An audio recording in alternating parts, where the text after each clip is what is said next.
خیبر پختونخوا میں نسوار کی تیاری اور فروخت کے معاملات کو ریگولیٹ کرنے کے لیے نسوار ریگولیشن ایکٹ 2026 کا ڈرافٹ خیبر پختونخوا اسمبلی میں جمع کروا دیا گیا ہے۔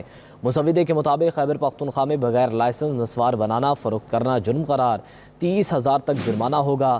نسوار صرف سیل بند پیکنگ میں فروخت ہوگی۔ خیبر پختونخوا میں نسوار کی تیاری اور فروخت کے معاملات کو ریگولیٹ کرنے کے لیے نسوار ریگولیشن ایکٹ 2026 کا ڈرافٹ خیبر پختونخوا اسمبلی میں جمع کرا دیا گیا ہے۔ مسودے کے مطابق خیبر پختونخوا میں بغیر لائسنس نسوار بنانا فروخت کرنا جرم قرار، 30,000 تک جرمانہ ہوگا۔ نسوار صرف سیل بند پیکنگ میں فروخت ہوگی۔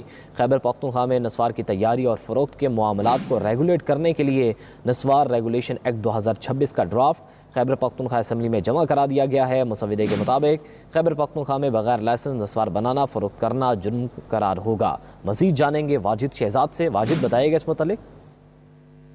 بالکل جی، یہ خیبر پختونخوا میں نسوار کی جو تیاری اور فروخت کا معاملہ ہے اس کو ریگولیٹ کرنے کا فیصلہ کر لیا گیا ہے، جس میں نسوار ریگولیشن ایکٹ 2026 کا ڈرافٹ جو ہے وہ تیار کر کے خیبر پختونخوا اسمبلی میں جمع کر دیا گیا ہے۔ یہ ڈرافٹ جو ہے لیگی خاتون رکن اسمبلی آمنہ سردار نے نسوار ایکٹ 2026 کا مسودہ ایوان میں جمع کیا ہے، جس کے نسوار ریگولیشن ایکٹ 2026 کا ڈرافٹ میں سخت پابندیاں جو ہیں وہ باقاعدہ طور پر عائد کر دی ہیں۔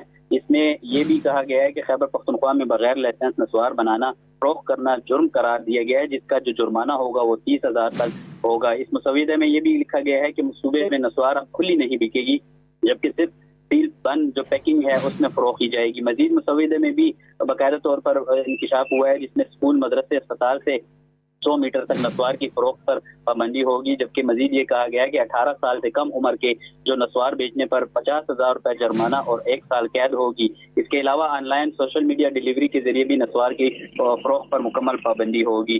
مسودے میں یہ بھی کہا گیا ہے کہ دوسری بار جرم پر قید اور جرمانہ دونوں ہوں گے، جبکہ 3 ماہ سے 1 سال تک بھی سزا ہو سکے گی۔ جی ٹھیک ہے، بہت شکریہ واجد اپڈیٹ کرنے کے لیے۔ اور ناظرین، ملک بھر میں لوڈ شیڈنگ کا